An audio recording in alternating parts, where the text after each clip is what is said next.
ডিঙি নৌকা ও ট্রলার ছুটছে নদীর স্রোতের সঙ্গে, আর তীরের পাশে দাঁড়িয়ে হাজারো দর্শকের উল্লাস, হাততালি, চিৎকার আর আনন্দের হাসি, সব মিলিয়ে নদীর পাড় যেন ছোট্ট এক মিলন মেলায় পরিণত হয়েছে। গ্রাম বাংলার হারিয়ে যাওয়া এই ঐতিহ্য ধরে রাখতে মাদারীপুরের শিবচরে বাঁশকান্দি ইউনিয়নের মির্জাকান্দি জাগরণী একতা ক্লাবের উদ্যোগে শুক্রবার পদ্মা নদীতে আয়োজিত হয়েছে নৌকা বাইচ। বিকেলে এই নৌকা বাইচ হলেও সকাল থেকেই নদীর দুই পাড়ে ভিড় জমেছে হাজারো মানুষের। ডিঙি নৌকা ও ট্রলারে চড়ে এবং নদীর দুই পাড়ে নারী, পুরুষ, শিশু সব বয়সের দর্শক নৌকার প্রতিযোগিতা উপভোগ করছে। রঙিন খেলনা ও মিষ্টির দোকানগুলি নদীর পাড়ের পুরো এলাকাকে মেলায় রূপ দিয়েছে।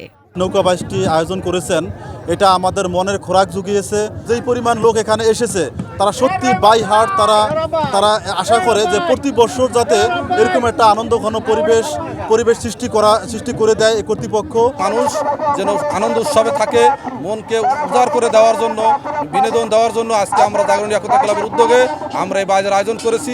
আসলে যেই নৌকা বাইচটা বিলুপ্ত হয়ে যাচ্ছে গ্রাম বাংলা থেকে, সেই নৌকা বাইচের যে আয়োজন, আজকে যেই মানুষের উৎসুক জনতা যে আনন্দ উপভোগ করছে, এগুলো বিলুপ্ত হয়ে যাচ্ছে গ্রাম থেকে।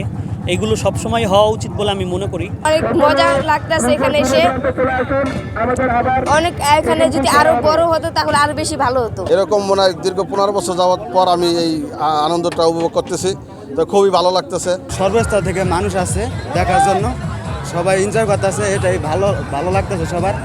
এমন বাইচ প্রতি বছর হওয়া দরকার। নৌকা বাইচে ছোট বড় সব মিলিয়ে 7টি নৌকা অংশগ্রহণ নেয়। প্রতিটি নৌকার ছুটে চলার সাথে সাথে হাততালিতে মুখরিত হচ্ছে চারপাশ। শেষ পর্যন্ত সালাম মুন্সির নৌকা চ্যাম্পিয়ন ও মালিক ব্যাপারী নৌকাকে রানার্স আপ ঘোষণা করা হয় এবং বিজয়ীদের হাতে পুরস্কার হিসেবে একটি এলইডি টিভি তুলে দেন আয়োজক কমিটি।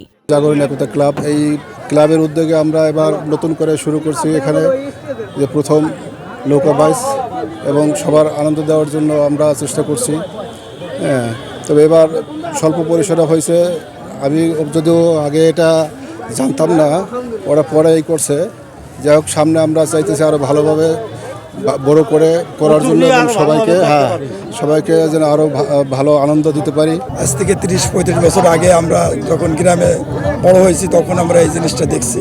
আজ ডিউটি করতে এসে আমরা এই জিনিসটা দেখলাম, খুব ভালো লাগছে, খুব আনন্দ করতেছি। গ্রামের সকলেই আনন্দ করতেছে, দেখে খুব ভালো লাগছে। আমাদের তরফ থেকে নিরাপত্তার কোনো ঘাটতি নাই, আমরা সর্বোচ্চ নিরাপত্তা দেওয়ার চেষ্টা করতেছি। গ্রাম বাংলার ঐতিহ্য ধরে রাখতে প্রতি বছর যেন আরো বড় আকারে নৌকা বাইচের আয়োজন করা হয়, এমনটাই প্রত্যাশা দর্শনার্থীদের। মিনালা দিবা, বাংলা ভিশন, নিউজ ডেস্ক।